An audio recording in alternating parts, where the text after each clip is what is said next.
This is Marty with Marty's Diesel, and I want to go over some updates that I have for the new fittings that we're putting on these fuel pumps now. And basically, as of today, November 1st of 2023, every fuel pump that I assemble from here forward, okay, we have about 50 or 60 of them on the shelf that are with the old style, but from every pump from here forward will be set up like this.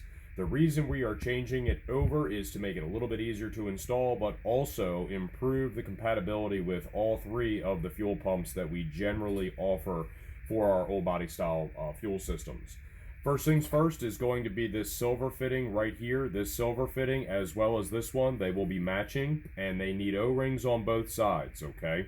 They will be supplied when you get your kit, and they will be any kind of fitting that we send out, for this fuel system, they'll have the O-ring that you need. In the event that you somehow need another O-ring, this brown O-ring is a number 6 Viton O-ring. You can usually get it anywhere at any local store or anything like that. But also, those O-rings are going to be the same as the blue ones that come in your fuel pressure regulator box. So anyway, this is the inlet side of the fuel pump, and this is where you're always going to see the black fittings. And at the end of this video, when I throw on a Bosch pump, you'll see why this is going to be the one that changes the most. So what we do is we start out by getting our assembly put together by hand, and then you spin this fitting into the filter base as tight as you can make it by hand. Then you take a 1-inch wrench and you tighten it down to where it's just snug. You don't have to kill this fitting. Literally, I don't know, 15 foot-pounds is probably all you need. The next thing is I take a 16 or a 5/8 and I go onto the black fitting. And all you do is you take that down and you snug it down in the same manner. Now keep in mind, this is an aluminum fitting, so technically an AN wrench would be better, but it's not that big of a deal to use a 5/8 or a 16 millimeter.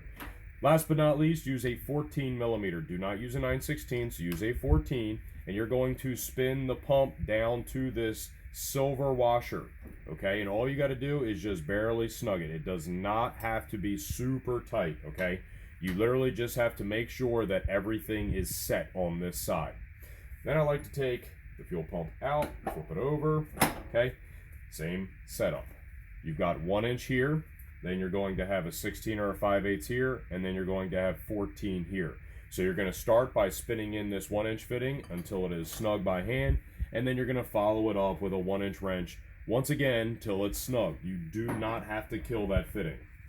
Then you're going to use your 16 or your 5/8, and you will spin this fitting in, and you're going to once again not kill it. You need an O-ring here, and you need an O-ring here. 10 right here, 6 right here. Last but not least, you'll use a 14 millimeter, and you're going to screw this down until it's a roughly 1.5 to 3 turns past hand tight. That's it.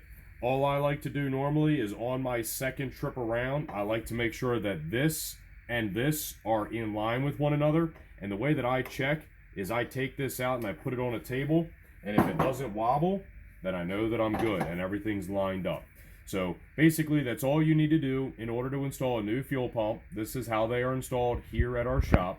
Make sure that if you're tightening down these fittings down here, you're not spinning up here. You need to make sure that your wrench is always on the same side as the fittings that you're screwing together. As always, make sure that your negative is on the negative and that this follows to the other side of that harness and it's black as well in the event that you swap out this fuel pump. Black should always be on number 2 and red should always be on number 1. Make sure that they line up before you turn the key on. Now I'm going to go get the Bosch pump and I'm going to assemble that on this video as well, okay? Alright, so this is your inlet side. Nothing changes with this silver fitting. The only thing that changes is this fitting right here. This is a 2-piece fitting, okay? What I normally do is I spin that down as tight as I can by hand. There is a brown O-ring. Once again, you can use the blue O-ring from your regulator kit in order to tighten that down. In order to put on there if you can't find the brown O-ring.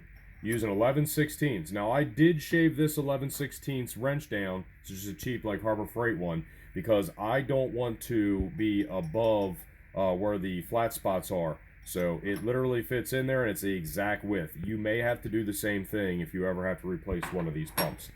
With that being said, there is another piece right here And what I do is, this is essentially going to go right here, okay? But before you do that, you need to set this in here, okay? Just like so, okay? Put it in there. Slide that down. And then you're going to spin this black fitting in to the other half of the black fitting.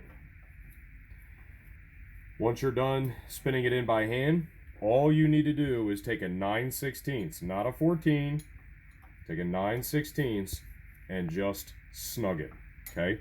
That's all you have to do for the inlet side here, okay? Now, the other side of this Bosch pump is no different than the Walbro pump. You don't need to do anything different there. So those two fittings stay the same. You can just refer to the other video. So at the end of the day, the black fitting is always on the inlet side. And once the inlet fitting is installed, you can actually see how you can spin this freely on the fuel pump assembly. So you don't have to line it up. Just snug this down 1.5 to 3 turns, and this will spin freely so that when you install the other two brackets on our fuel system, the filters will be parallel no matter what. And that concludes our updated fuel pump fitting assembly.